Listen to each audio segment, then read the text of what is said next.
దండాపురం reservoir కింద ఉన్నటువంటి భూ నిర్వాసితులు, రిజర్వాయర్ కింద భూమి కోల్పోయినటువంటి రైతులందరికీ కూడా ఇప్పటిదాకా కూడా మరి వారికి కంపెన్సేషన్ ఇవ్వకుండానే మరి పనులు ప్రారంభం చేయండి అని చెప్పి నిన్న అక్కడ ఒత్తిళ్లు తీసుకొచ్చినట్టు వాళ్ళని బెదిరించినట్టుగా కూడా పెద్ద ఎత్తున పత్రికల్లో వచ్చింది, సోషల్ మీడియాలో వచ్చింది. రైతులు కూడా స్వయంగా నన్ను వచ్చి ఇప్పుడు చాలా పెద్ద ఎత్తున దండాపురం రైతులందరూ వచ్చి కలవడం జరిగింది ఇందాక కొద్దిసేపటి కింద మహబూబ్ నగర్లో. సో అక్కడ నిన్న మంత్రి గారు వచ్చిండ్రు, ఇరిగేషన్ శాఖ మంత్రి ఉత్తమ్ కుమార్ రెడ్డి గారు వచ్చిన సందర్భంగా వారికి మాట్లాడడానికి కానీ వారి సమస్య చెప్పుకోవడానికి కానీ కూడా సమయం ఇవ్వలేదు. మేము అసలు మంత్రితో మా ఇష్యూని కూడా ప్రస్తావించడానికి కూడా మాకు సమయం ఇవ్వలేదు. పోలీసులు మమ్మల్ని చెదరగొట్టిండ్రు, భయపడిచ్చిండ్రు. 2 రోజుల నుంచి పోలీస్ స్టేషన్లో కూర్చోబెట్టిండ్రు మమ్మల్ని. మంత్రి వచ్చినప్పుడు గొడవ చేస్తారోనేమో మాట్లాడతారనో బెదిరించి మమ్మల్ని స్టేషన్లో పిలిపించి బెదిరించిండ్రు. మీకు కంపెన్సేషన్ విషయంలో అది తర్వాత 6 నెలలు అవుతుందో ఎప్పుడైతుందో వస్తుంది, మీరు ముందైతే పనులు ప్రారంభం చేస్తామో మీరు ఎవరు అడ్డు రావద్దని పోలీసులు కూడా భయపడించినట్టు, లేకుంటే కేసులు పెడతామని భయపడించినట్టు కూడా వాళ్ళు తెలపడం జరిగింది. అది ఏమాత్రం కూడా సమంజసం కాదు. యాక్చువల్గా ఇప్పటికే ఎప్పుడో పూర్తి కావాల్సినటువంటి ప్రాజెక్టు పూర్తి కాలేదు, గత ప్రభుత్వం పూర్తి చేయలేదు.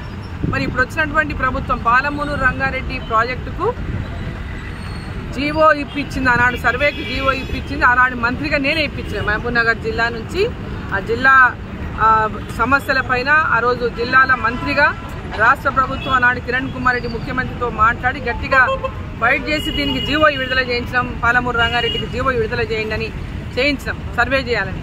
దాని తర్వాత కొత్త ప్రభుత్వం వచ్చింది, తెలంగాణ ప్రభుత్వం వచ్చింది. వాళ్ళు జూరాల ప్రాజెక్టు దగ్గర ఉన్నటువంటి ఈ ప్రాజెక్ట్ ఏదైతే డిజైన్స్ ఏవైతే ఉన్నాయో అది ఉన్న డిపిఆర్ని మొత్తం కూడా మార్చి నార్లాపూర్ దగ్గర నుంచి ప్రాజెక్టును చేపట్టింది. దానివల్లనే ఈరోజు ప్రాజెక్టు నిర్మాణంలో చాలా సమయం అయిపోయింది, ఇప్పటిదాకా పూర్తి కాలేదు. అదేవిధంగా ఏదైతే పాలమూరు రంగారెడ్డి ప్రాజెక్టును చేపట్టాల్సినటువంటి అవసరం వచ్చిందే ఈ పాలమూరు పార్లమెంట్ నియోజకవర్గంలో ఉన్నటువంటి నియోజకవర్గాలకు నీళ్ళు అందించడానికే ఈ యొక్క పాలమూరు రంగారెడ్డి ప్రాజెక్టు రూపొందించడం జరిగింది అన్నాడు. కానీ దాని లక్ష్యం పూర్తిగా ఇవాళ నీరు గారిపోయింది. ఈరోజు మళ్ళీ నార్లాపూర్ దగ్గర శ్రీశైలం బ్యాక్ వాటర్ నుంచి నీళ్లు తీసుకొని మరి పాలమూరు ఏదైతే పార్లమెంట్ నియోజకవర్గాలు ఉన్నవన్నీ పైకి ఎత్తు మీద ఉంటాయి.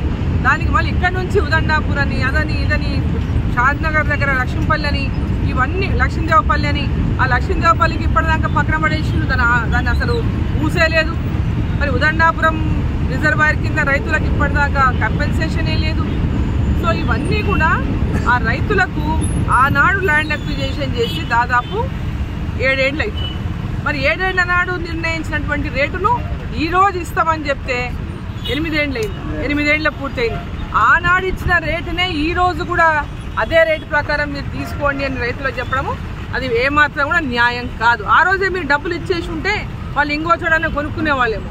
కానీ ఇప్పటిదాకా డబ్బులు ఇవ్వకుండా వాళ్ళ కంపెన్సేషనే పేమెంట్ చేయకుండా ఈరోజు కాంట్రాక్టర్లకేమో వాళ్ళ ప్రాజెక్టు కాస్ట్ పెరిగిందని అంచనాలు అడ్డగోలుగా పెంచుతున్నారు. మరి రైతుల యొక్క భూములకు బయట భూముల విలువ పెరిగిపోయింది. ఈరోజు భూములు 5 లక్షలకు 6 లక్షలకు దొరికే పరిస్థితి ఉన్నదా?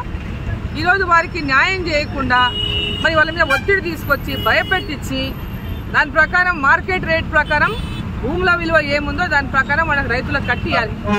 మీరు డబ్బు ఇచ్చే రోజు ఏం రేటు ఉందో ఆ రేటు కట్టియండి. ల్యాండ్ అక్విజిషన్ చేసి 8 ఏళ్ళు అయింది, ఇప్పటిదాకా డబ్బులు చెల్లించలేదు. సో ఈ నేటి మార్కెట్ విలువ ఏముందో దాని ప్రకారం వాళ్ళకి చెల్లించండి. అక్కడ ఉన్నటువంటి ఇక్కడ శాసనసభ్యుడు కూడా వాళ్ళకి హామీ ఇచ్చిందని చెప్తున్నారు రైతులు. మాకు 25 లక్షల ప్యాకేజ్ ఇప్పిస్తానని చెప్తున్నారు రైతులు.